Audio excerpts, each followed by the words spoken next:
What's up, guys? Ricky here with another review on the new Ninja Spawn by McFarlane Toys, Gold Label Edition. So this was, I believe, a Target exclusive. So let's take a look real quick in the package. So one, I love the face sculpt. So the face sculpt is different than the original, and we'll do some comparisons at the end of the video just to kind of show you some of those differences. But you have a pretty cool face sculpt there. I love the color tones. Look like they did some extra detail from the first one that they didn't do. So for instance, they did a dry brush. It looks like they did a black or a dark gray with a light gray dry brushed over the top, just to differentiate it. It looks nice. You got nice horns there. They did a little bit of paint there. You got a red tone, so the suit is red instead of black, which looks nice. Looks like we did some dry brushing, so it looks like white, and they dry brushed a little dark gray over the top of it. So it looks pretty good there. So good details. Looking good. And yeah, they did some extra stuff on the boots that they didn't do on the previous, and I'll talk more about that in a second. It looks like a lot of these are coming with some new accessories, which is pretty cool. So you have a stand there now for the card, which is something we didn't have before. And you get, looks like we have some really nice weapons too. Yeah, really cool details and textures. I love that. Love that.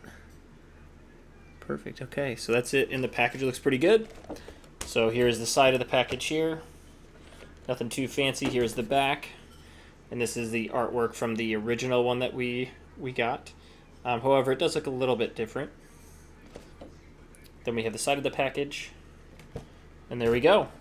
So let's open this up and see what we're looking at. Okay, here is Ninja Spawn out of the package. And this figure is looking super sweet. Okay, cool. So look real close. So obviously I highlighted some of the details, but if you look, there's actually more than I thought. So they did the gray, and then they dry brushed some white or a super light gray over the top. They also added some silver, so you can see silver in the back. You see silver on the helmet, which looks really, really nice.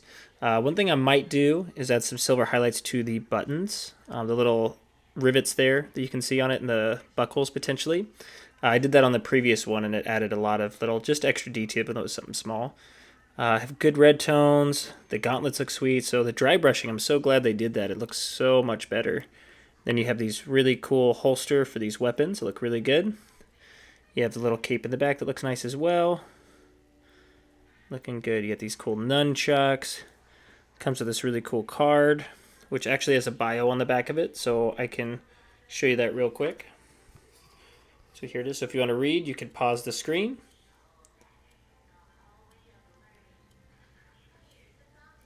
Okay, perfect. Okay, so looking good. So I like these. I'm glad they're doing this with the cards, because now you got something to do when you put them on display. So you got a little card display, because I don't know if anybody else was doing that, but I just had them all in a little drawer essentially with all the cards, because I don't really collect cards, but having that actually makes it look pretty nice. So it'd be a good display piece. So I wonder if they're going to keep doing that on certain ones, or if it's just going to be gold labels or platinums or something like that. So I guess we'll see.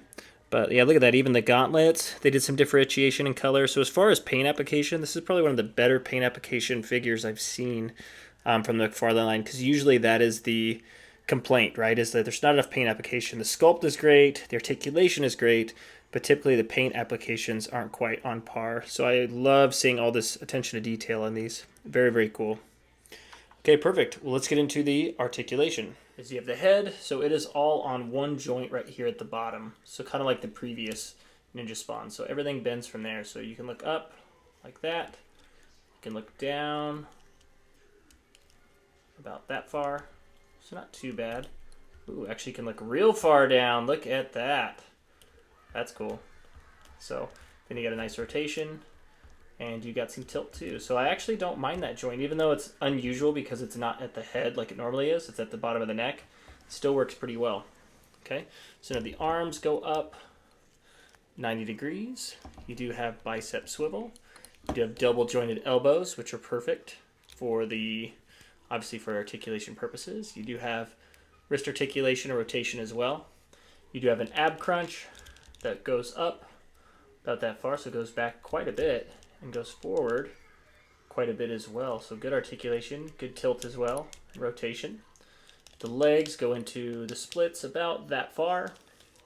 They go up almost 90 degrees. You do have double jointed knees, and you do have ankle articulation and toe articulation and pivot, although the pivot does not work super well compared to some of the other ones, but it does work okay. So overall, the articulation is pretty good. You can get it some pretty good poses. You do have the holsters here. They go, and you can probably piece them in different ways. I was experimenting a little bit. So you can put them in like this. They just slide in there pretty easy. And that makes more sense to me, so we can reach over his shoulder and pull it from the handle. But it does look cool if you kind of switch it, so you can reverse it like this if you want, which looks really cool as well. Well, you can do it a little higher up like that. Looks cool. So then you have it hanging over the shoulder, which looks really nice too. You can also, what I was experimenting with is you could actually put it in like this as well. So then it kind of lines up with the, or it might have been the other way. Let's see. Yeah, there we go. So it kind of lines up with that part of the holster. I know it doesn't fit in as well, but it looks really cool, especially with it's super exaggerated on the back. So if you had both up there, right, you can imagine looking pretty epic. So kind of cool looking. So a few different ways you can do it. I'm just doing it the kind of standard way, but pretty cool. And this, I believe, also comes out. You can pull it out too. But overall, looking pretty darn good. Okay, here we go. So now we're doing a quick size comparison. So I got in the middle two, right? I have the two Ninja Spawns, the two different versions right there next to each other. To the far right, we have Gunslinger Spawn, and to the far left, we have Medieval Spawn. And in the back, we have Monolith. So let's take a look real quick. So looks like the new Ninja Spawn stands about 7¼ inches, close to 7.5, which puts us at roughly 18.5, 19 centimeters. And as you can tell, it is a little bit taller than the original Ninja Spawn, and the Gunslinger stands quite a bit taller at about 8 inches, about 8¼ with the hat. And then you have your Medieval Spawn, which also stands taller at roughly about 8 inches as well, pretty close. So looking pretty good. So I'd love to hear in the comments which one of these you like better. So what I'm going to do is I'm going to do a quick side-by-side with just those so we can just highlight the differences. Okay, here's a quick side-by-side of the Ninja Spawns. So real quick, so as you can see, so right, the articulation is the same. So it's just at the bottom of the neck, just like in the other one. But I do love this mask. I don't know what it is. And you get the really cool eyes, green eyes. But this one's cool in its own right too. So really nice. And it almost looks like it's ninja-ish, but it's also got a lot of armor. So very good paint apps. So obviously the vests are the same. So obviously with this one I did silver highlighting just to bring out some of those details. So I did do that, and it does look much better. So if you have yours and didn't customize, obviously it looks a little different. It's just brown. Whereas this one, they did the dry brushing over the top that looks nice.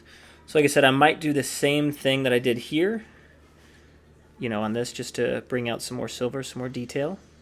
But then that looking good. So you have the gauntlets. So they did same thing as they did with the vest. Here they went with the brown, and I touched it up with silvers again. You have the belt buckle there, so silver, more of a bone color. Here they just did plain red. Here, right, they did white with a little black or medium gray dry brushed over the top. And then you have your gauntlets.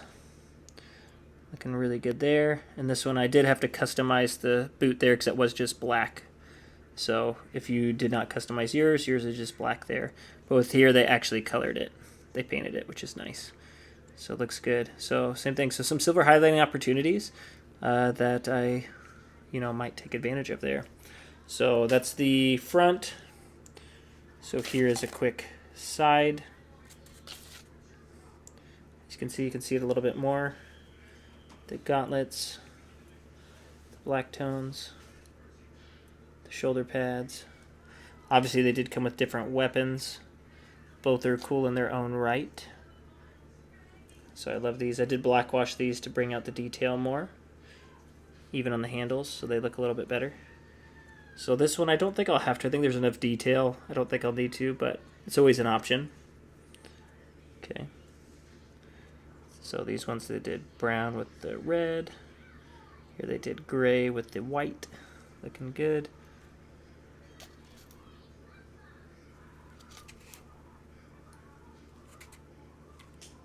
And there we go. Cool. So I'd love to know. So which one do you like better? So put it in the comments. Do you like version 1, which is this one here? Do you like version 2 better? And for me, like I said earlier, I think I still like version 1 a little bit better personally. But version 2 is very, very cool as well. So like I said, I may do a little customizing, but probably not too much. Okay, so now here's a quick size comparison with a few other brands. So right next to Ninja Spawn, we have the Marvel Select Blade on the right and Marvel Select new Mr. Fantastic on the left. So I have reviews for both of those. So if you have not seen those, definitely check those out. The Mr. Fantastic is an excellent figure. Love all the little accessories there. But you can see it does stand taller than your other 7-inch scale figure, so it does stand a little taller than Blade. Obviously, Mr. Fantastic, when he's stretched, stands taller. You have Marvel Select Red Hulk in the back, so that's one of your larger size figures, so that's how it compares. And then to the far right, we have a NECA Predator, which stands obviously a little bit taller, so about half a biomask taller. So looking pretty good. So it does fit in with the other scale figures pretty well. Okay, final thoughts on Ninja Spawn version 2. Super stoked. I like it a lot. They did really good paint applications. They stepped it up a notch in that area. The articulation, the sculpt, per usual for McFarlane, is really good, and the price point is nice, right? So I believe it was $24.99, I believe. So not a bad price at all, and I do love just kind of that variant style of it with the red, just to make it look different. So absolutely love it. Looks really good. Perfect. Okay, cool. So if you haven't answered that question in the chat, or sorry, in the comments, definitely do that. Which one do you like better? I will continue to bring customizations, reviews, etc. to you all. So thank you for tuning in and subscribing, and I will catch you all in the next video.